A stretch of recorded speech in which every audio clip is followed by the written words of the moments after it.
Dikutip Tirto.id, di kalangan prajurit militer Indonesia, Jenderal M. Jusuf barangkali panglima paling populer setelah Jenderal Sudirman. Laki-laki ini aslinya bernama Andi Momang alias Andi Muhammad Jusuf Amir. Dia enggan memakai gelar bangsawan Bugisnya, Andi, dan membiarkan orang-orang mengenalnya sebagai M. Jusuf saja. Dia juga membiarkan dirinya dijadikan Panglima ABRI, meski sudah 14 tahun berkarir di luar jabatan militer dan sudah tidak yakin jadi petinggi ABRI. Dia jadi Panglima dari 1978 hingga 1983. M. Jusuf adalah Panglima yang disayangi prajurit dan dikenal masyarakat. Popularitasnya melejit, meski tak sempat menanamkan pengaruh besar di tubuh militer sebelum jadi Panglima ABRI. Menurut catatan Salim Said dalam menyaksikan 30 tahun pemerintahan otoriter Soeharto dikabarkan mulai agak cemas. Jusuf sadar keadaan itu. Kepopuleran M. Jusuf itu sampai ke kuping Soeharto. Disebut beberapa pihak, itu tak lain berkat laporan Jenderal Intelijen. Ketua G1, Hankam merangkap asisten intelijen ABRI Letnan Jenderal Beni Murdani diisukan melaporkan kepopuleran Jenderal M. Jusuf kepada Soeharto. Letjen Beni Murdani juga melaporkan tindak tanduk Jenderal M. Jusuf kepada Soeharto, yang menyebutkan bahwa Jusuf menggalang kekuatan internal untuk menjadi Presiden RI. Tulis Kiflan Zen dalam Konflik dan Integrasi TNI AD. Jusuf tahu dan bahkan tak cemas jika dirinya dimata-matai terus-menerus. Dia berusaha bersikap biasa saja pada Murdani. Bagaimanapun, memata-matai adalah tugas Murdani sebagai asisten intelijen ABRI. Tiap ada masalah sensitif, seperti ditulis Salim Said, Jusuf selalu bilang ke Beni, "Kau laporkan ini kepada Pak Harto, Ben." Jenderal M. Jusuf bukan orang yang selalu mengikuti kemauan Soeharto. Ketika Soeharto ingin ABRI mendukung Golkar, Jusuf menghendaki ABRI berdiri di atas semua golongan. Jusuf juga yakin sekali bahwa Soeharto sangat percaya pada Murdani. Seperti ditulis Salim Said, konon, Jusuf pula lah yang menyarankan agar Beni saja yang diangkat menjadi penggantinya. Itu memang lebih baik daripada Beni terus memata-matainya sebagai Panglima. Jusuf pastinya tahu, Beni memata-matainya atas kemauan orang yang lebih berkuasa daripada Beni. Beni sendiri, meski punya pendukung di Angkatan Darat, tergolong orang yang dibenci sebagian tentara. Di antaranya adalah perwira-perwira muda yang sudah menjadi komandan batalion. Mereka tidak suka ketika ada isu Beni Murdani akan dijadikan Panglima ABRI menggantikan M. Jusuf. Mereka yang anti Beni ini hormat dan tahu betapa potensialnya M. Jusuf menolak keinginan kelompok anti-Beni. Menurut Kiflan Zen, ada konflik antara Murdani dengan M. Jusuf. Puncak konflik antara M. Jusuf dengan Letnan Jenderal Beni Murdani terjadi ketika pada tanggal 30 Maret tahun 1981, Jenderal M. Jusuf melakukan Commander's Call ABRI di Ambon. Dalam acara tersebut, Letjen Beni Murdani tidak ikut ke Ambon.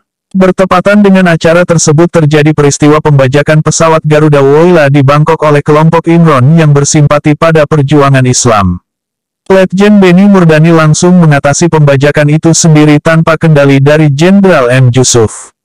Dalam acara di Ambon itu, menurut Atmaji Sumarkijo dalam Jenderal M. Jusuf, Panglima para prajurit 2006 Beni sebetulnya punya sesinya sendiri, yaitu menyampaikan analisis dan evaluasi situasi keamanan nasional. Setelah dapat kabar pembajakan, M. Jusuf memerintahkan Beni untuk naik pesawat yang biasa dipakainya agar bisa terbang ke Makassar. Dari Makassar, Beni dijemput jet milik Pelita agar bisa ke Jakarta.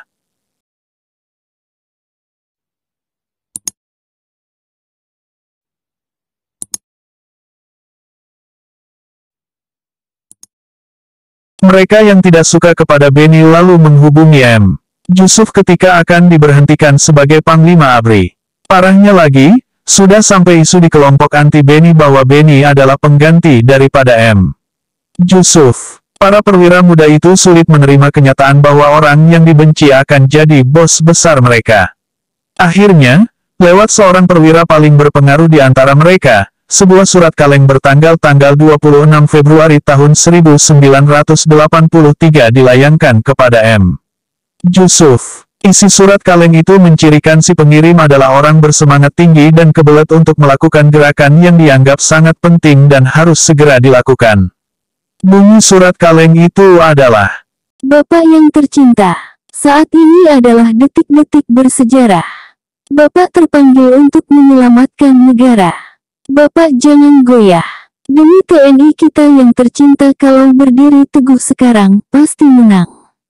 Dukungan cukup kuat. Kami siap membela kepentingan bangsa di atas segala hal lain. 1945, 1948, 1965 dan sekarang. Kami ingin menghadap langsung untuk laporan. Tetapi Bapak dalam keadaan selalu diamati. Jangan percaya siapa saja termasuk SPRI, Walpri, pembantu rumah tangga, supir. Semua ruangan Bapak di kantor dan rumah disadap. Semua telepon disadap. Semua gerakan Bapak diikuti. Kalau Bapak mau menerima kami, nanti kita bisa atur pertemuan. Kalau bisa segera. Pak Yogi juga diamati. Semua, Pak Sanif, Himawan Del. Jangan bicara terbuka di ruangan manapun. Mohon jawaban segera lisan. Surat ini mohon segera dibakar. Kalau Bapak setuju bilang saja, oke, atur saja. Kami akan hubungi lagi. Demi TNI tercinta. surat kaleng itu memang tanpa nama pengirim, tapi Yusuf tahu siapa pengirimnya. Meski ada permohonan agar surat itu dibakar, Yusuf memilih untuk menyimpan, tampaknya juga mengarsipkannya. Salinan surat itu kemudian dimuat dalam biografi M.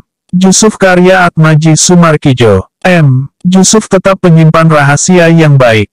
Paling tidak, nama asli si pengirim hanya diidentifikasi dengan nama Mayor Anu.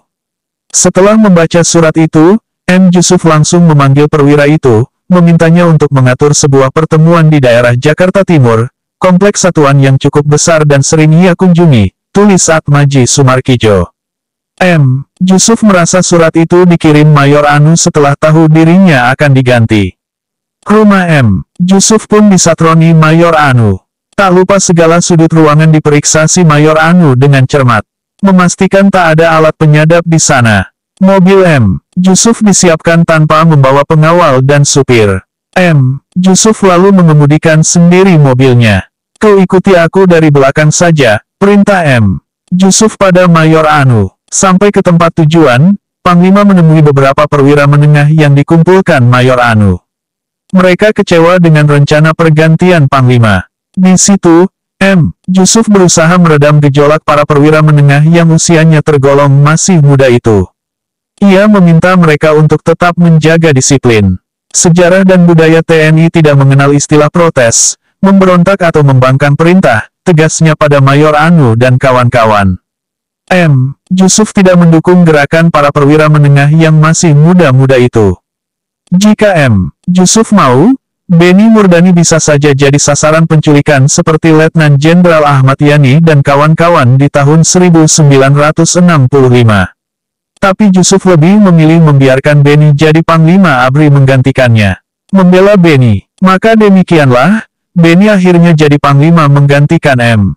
Yusuf. Mayor Anu dan konco-konconya harus menerima kenyataan. Murdani tak cuma jadi Panglima ABRI, bahkan diserahi wewenang yang sebelumnya dipegang Laksamana Sudomo, yaitu jabatan Panglima Komando Pemulihan Keamanan dan Ketertiban Pangkop Kamtib. Jabatan itu tak diberikan Soeharto kepada M. Yusuf. Mayor Anu dan kawan-kawan tentu harus menderita dalam menjadi saksi berkuasanya Beni di ABRI dari 1983 hingga 1988. Mereka juga mesti menahan perasaan ketika melihat foto Beni sebagai Menteri Pertahanan dan Keamanan dari 1988 hingga 1993. Setelah M. Yusuf tak jadi Panglima lagi, menurut Atmaji Sumarkijo, hubungannya dengan Beni tak bisa dibilang buruk. M. Yusuf diberi akses mudah untuk menghubungi Beni.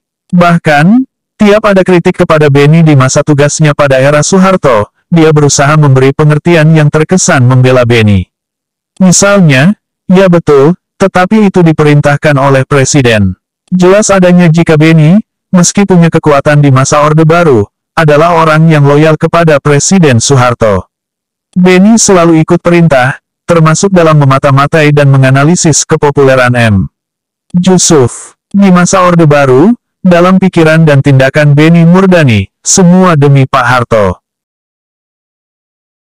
M. Yusuf menghabiskan waktu di antara para prajuritnya, nyaris tidak pernah duduk di meja kerja. Karena itu dia menjadi sangat populer, tak hanya di kalangan prajurit, namun juga di mata rakyat. Saat itu TVRI yang menjadi satu-satunya stasiun TV selalu menayangkan kunjungan kerja Jenderal Yusuf.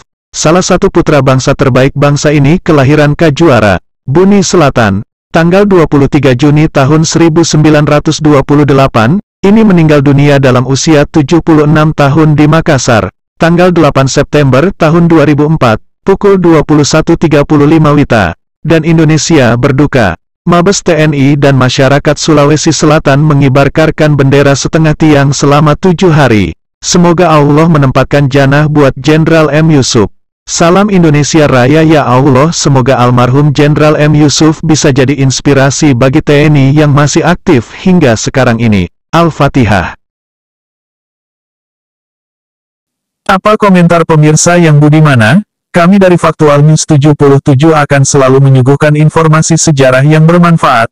Jika pemirsa suka dengan video kami, info kami memohon memberikan dukungan channelnya dengan cara like, komen, subscribe dan share ke rekan-rekan pemirsa agar kita sama-sama tahu sejarah di Republik ini. Hormat kami kepada pemirsa.